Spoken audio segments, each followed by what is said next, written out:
এ হলো একজন professional bounty Hunter, আর যদি এ সাকসেসফুলি আমাকে ধরে নেয় তাহলে এ জিতে যাবে $1,00,000। এদের কাছে আজ রাত অব্দি সময় আছে আমার কাছ থেকে এই ব্যাগটা নেওয়ার জন্য, আর আমি এদেরকে একটা ছুরি দিয়েছি। See you.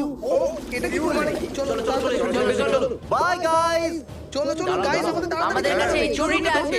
এটা আজ পর্যন্ত সবথেকে ক্রেজি চেস হতে চলেছে। আমি হেলিকপ্টার আনিয়ে রেখেছি, কয়েক ডজন গাড়ি, সবকিছু সেট করা আছে। ওরা আমাকে ধরতে পারবে না। ঠিক আছে, হ্যাঁ একদম। চলো যাই। অনেস্টলি গাইস, এটা খুবই ইজি। আমি এরকম অনেক মানুষকে ধরেছি। দাঁড়াও, ওটা কি ও? হ্যাঁ, আমরা আসছি। আরো তাড়াতাড়ি যেতে হবে, ওরা আমার ঠিক পিছনেই আসছে। চলো চলো চলো, ওখানে আছে, ওখানে, ওই দেখো দেখো। চলো চলো চলো। ওরা জানে আমি এই গাড়িটার ভিতরে আছি, তাই আমাকে কাছের কোনো ডিলারশিপে গিয়ে একটা নতুন গাড়ি কিনতেই হবে। তো গাইস, আমি ওর ফোনে ট্র্যাকার দিয়েছিলাম। আমি ওর এক্সাক্ট লোকেশন জানি। আমরা ওর পিছু নিতে পারবো। চলো চলো চলো $1,00,000 আমরা আসছি। বিশ্বাসই হচ্ছে না আমরা একটা নতুন গাড়ি কিনবো। আমি ওকে রাস্তাতেই ফোন করে দিয়েছিলাম। গাড়ি তৈরি আছে?